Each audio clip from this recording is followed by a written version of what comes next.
Hello everyone, my name is Mr. Vargas, and today you're going to be learning about one of my favorite periods in history, the Cold War. By the end of today, you'll be able to identify and explain various components of the Cold War, including the Berlin Blockade and Airlift, McCarthyism, the arms race, and the Cuban Missile Crisis. You'll also be able to understand the global impact of foreign policy during the Cold War, that is, the United States global policy, such as M.A.D, which is mutually assured destruction, the policy of containment, and the implications of the United States foreign policy in Latin America during the Cold War.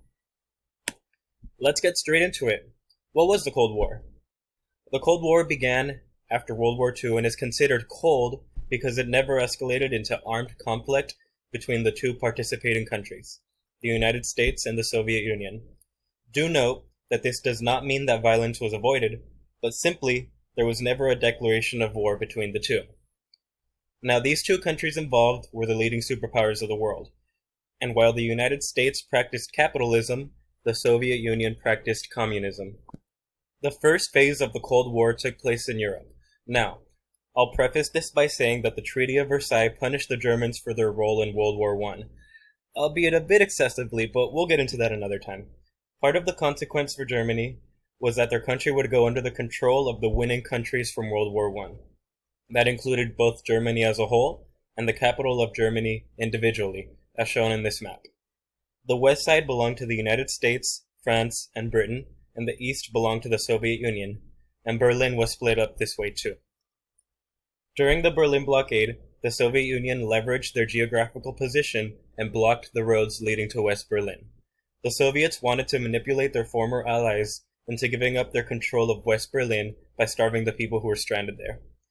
This did not work at all, which leads me to the Berlin Airlift.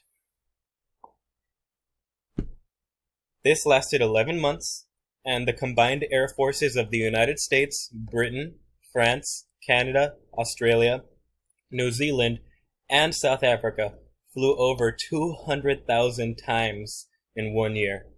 Now, I know what you're thinking, and I'll do the math for you. That's about 1,500 flights per day. It was an incredible effort by the Allied nations to keep control of West Berlin, and at the height of the effort, a plane would reach Berlin every 30 seconds. It also highlights just how important this ideological battle with the Soviet Union was. As evidenced by the massive effort of the Berlin Airlift, the United States was quite serious about stopping the spread of communism. And a lot of politicians would appeal to this fear, which brings me to Joseph McCarthy. He claimed that he had a list of 205 communists who worked in the State Department. And sure, it elevated his career, but it also made him a very polarizing figure because he never proved his claims. Keep in mind that during this time there were hundreds of Americans being accused of being communist or being quote-unquote communist sympathizers. So the idea that they could exist in the government terrified people. Although he never proved it, the fact that so many people believed it speaks volumes to just how much the United States feared communism at its height. This brings me to the arms race. There was a time in which the United States and the Soviet Union produced as many nuclear weapons as they could in an attempt to assert dominance over each other. Right here on the right is a political cartoon that illustrates just how these two superpowers were behaving. The United States peaked at about 30,000 nuclear weapons, while the Soviet Union peaked at around 40,000.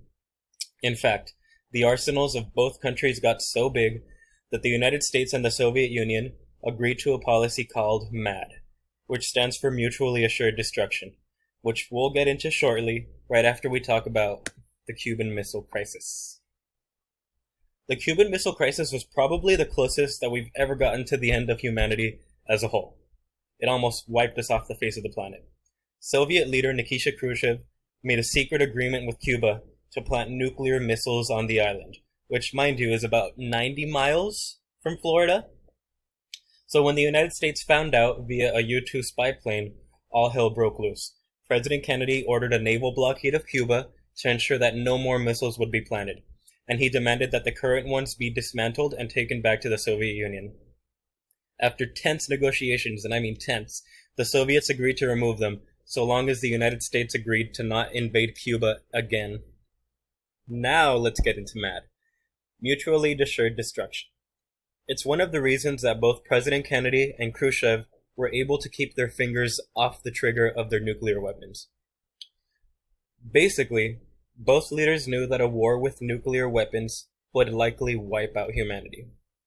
And well, that's it. That's the policy.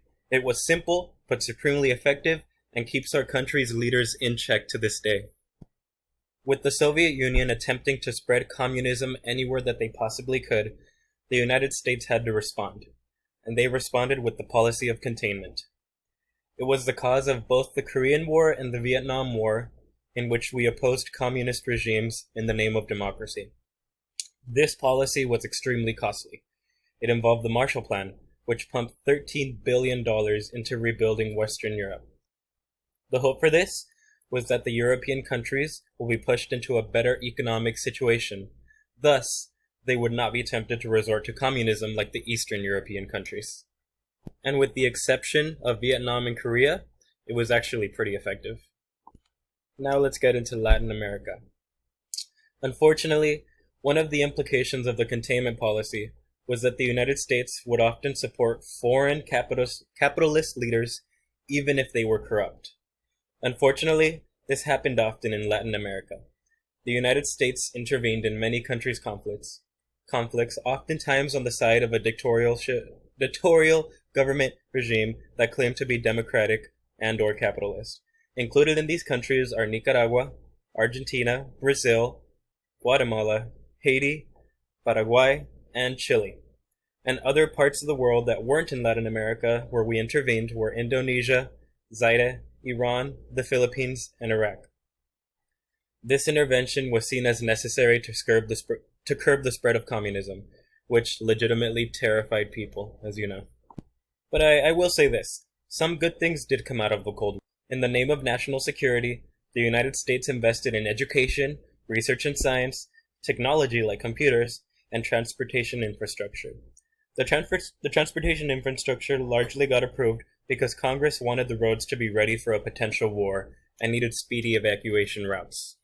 Now that you've been introduced to some of the basics of the Cold War, you guys are going to get into groups of 4 and do the following.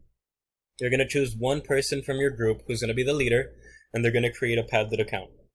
I emailed the link to you guys in your student emails, and each member from the group will choose 2 of the topics from what you learned about today.